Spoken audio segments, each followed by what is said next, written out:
High, আমি Priyanka's cooking passion চ্যানেলে আপনাদের সবাইকে স্বাগত। আজ আমি দারুণ মজাদার এবং ইউনিক একটা পুর দিয়ে পাটিসাপটা পিঠে তৈরি করে দেখাবো। অনেকেরই পাটিসাপটা পিঠে তৈরি করতে গেলে ভেঙে যায় বা পারফেক্টভাবে তৈরি হয় না। তারা এইভাবে একবার পাটিসাপটা পিঠে বানিয়ে দেখবেন, আপনারাও খুব সহজেই বাড়িতে পারফেক্টভাবে নরম তুলতুলে পাটিসাপটা পিঠে তৈরি করে নিতে পারবেন, কোনো রকম ঝামেলা ছাড়াই। তাহলে দেরি না করে দেখে নিন আমার আজকের এই রেসিপিটি। সবার প্রথমে বাটির মধ্যে দিয়ে দিচ্ছি 1 বাটি ময়দা। আপনারা নিজেদের পরিমাণ অনুযায়ী এখানে ময়দাটা নেবেন। দিয়ে দিচ্ছি পরিমাণ মতো লবণ।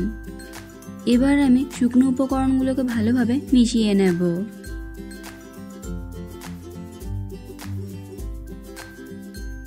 সব উপকরণগুলো ভালোভাবে মিশিয়ে নিলাম। এবার এর মধ্যে দিয়ে দিচ্ছি জল, তবে একবারই পুরো জলটা দিয়ে দেব না, অল্প অল্প জল দিয়ে ব্যাটারটা তৈরি করে নেব।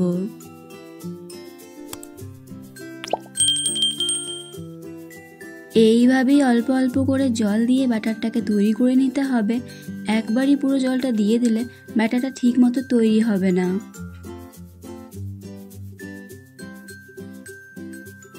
এইভাবেই সব কিছু আস্তে আস্তে মিশিয়ে নিয়ে ব্যাটারটাকে তৈরি করে নিতে হবে।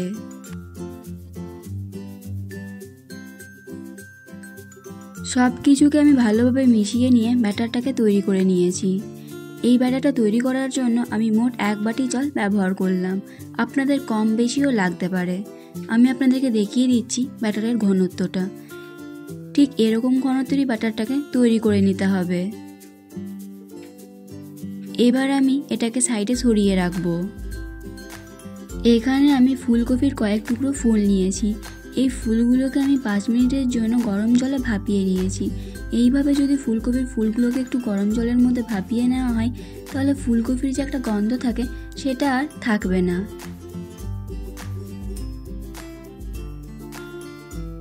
এবার আমি একটা গ্রেটার নিয়েছি। গ্রেটার দিয়ে ফুলকপির ফুলগুলোকে গ্রেট করে নেব। আপনি যদি আমার চ্যানেলে নতুন হয়ে থাকেন তাহলে ভিডিওটি দেখতে দেখতেই আমার চ্যানেলটিকে সাবস্ক্রাইব করুন এবং পাশে থাকা বেল আইকনটি অন করে দিন আর নতুন নতুন ভিডিওর আপডেট পাওয়ার জন্য। সব ফুলগুলোকে আমি গ্রেট করে নিয়েছি। এবার আমি একটা কড়াই বসিয়ে দিয়েছি। কড়াইয়ের মধ্যে দিয়ে দিয়েছি সাদা তেল। তেল গরম হলে দিয়ে দিচ্ছি আগে থেকে গ্রেট করে রাখা ফুলকপিগুলোকে। এবার আমি ফুলকপিগুলোকে একটু ভেজে নেব। গ্যাসের ফ্লেমটাকে মিডিয়ামে রেখে এইগুলোকে ভেজে নিতে হবে। এইগুলোকে আমি ভালোভাবে ভেজে নিয়েছি। এবার এর মধ্যে দিয়ে দিচ্ছি 1 কাপ দুধ। এখানে আমি 1 কাপ উষ্ণ গরম জলের মধ্যে 2 চামচ গুঁড়ো দুধ দিয়ে গুলে নিয়েছি। সেই দুধটা এখানে দিয়ে দিলাম।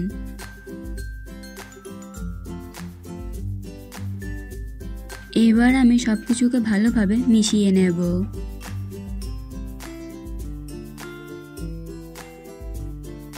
এবার আমি এর মধ্যে দিয়ে দিচ্ছি 2 চামচ নারকেলের গুঁড়ি।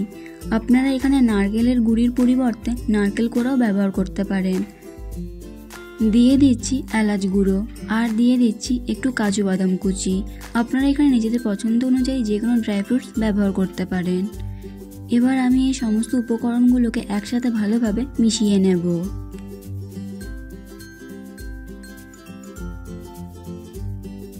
সব কিছুকে আমি ভালোভাবে মিশিয়ে নিয়েছি। এবার এর মধ্যে দিয়ে দিচ্ছি সামান্য একটু লবণ। আপনারা যদি মিষ্টি খাবারে লবণ পছন্দ করেন তবেই দেবেন, নয়তো দেওয়ার দরকার নেই। আর দিয়ে দিচ্ছি পরিমাণ মতো গুড়। আপনারা এখানে গুড়ের পরিবর্তে চিনিও ব্যবহার করতে পারেন। গ্যাসের ফ্লেমটাকে মিডিয়ামে রেখে আমি এবার গুড়টাকেও ভালোভাবে মিশিয়ে নেব।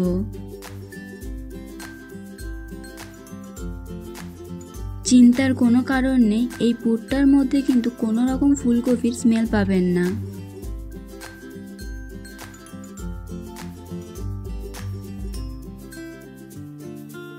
গুড়গুলো এখন সম্পূর্ণ গলে গিয়ে মিশে গেছে। এবার এটাকে আমি নাড়াচাড়া করে একটু শুকনো শুকনো করে নেব। প্রায় প্রায় 2-3 মিনিট ধরে নাড়াচাড়া করার পর পুরটা এখন অনেকটাই শুকনো শুকনো হয়ে গেছে। এবার আমি গ্যাস বন্ধ করে দিয়ে এটাকে নামিয়ে রাখবো। এবার আমি পিঠেগুলোকে তৈরি করে নেব। তার জন্য একটা তাওয়া বসিয়ে দিয়েছি। একটা সুতির কাপড় দিয়ে তাওয়ার মধ্যে তেল লাগিয়ে দিলাম, তবে খুব বেশি তেল লাগানোর দরকার নেই। ব্যাটারটা থেকে 1 হাতা ব্যাটার নিয়ে তাওয়ার মধ্যে দিয়ে দিলাম। এবার আমি হাতার পেছনটা দিয়ে এইভাবে করে একটু গোল করে নিচ্ছি।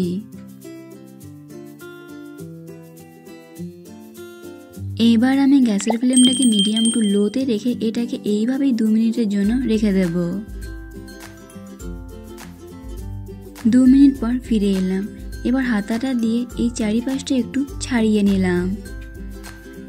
এবার আমি এর মধ্যে দিয়ে দিচ্ছি আগে থেকে তৈরি করে রাখা পুরটাকে আমি এভাবে একটু লম্বা করে দিয়ে দিলাম। এইভাবে একটু চেপে চেপে দেবেন, তাহলে খুব সুন্দরভাবে সেট হয়ে যাবে।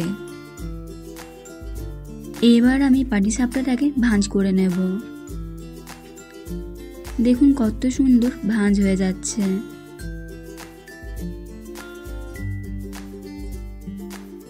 আমি কিভাবে এই পাটিসাপটাটাকে বানালাম আশা করি আপনাদের বুঝতে কোনো অসুবিধা হবে না। তৈরি হয়ে গেল একটা পাটিসাপটা। আমি এইভাবে সব পাটিসাপটাগুলোকে তৈরি করে নেব।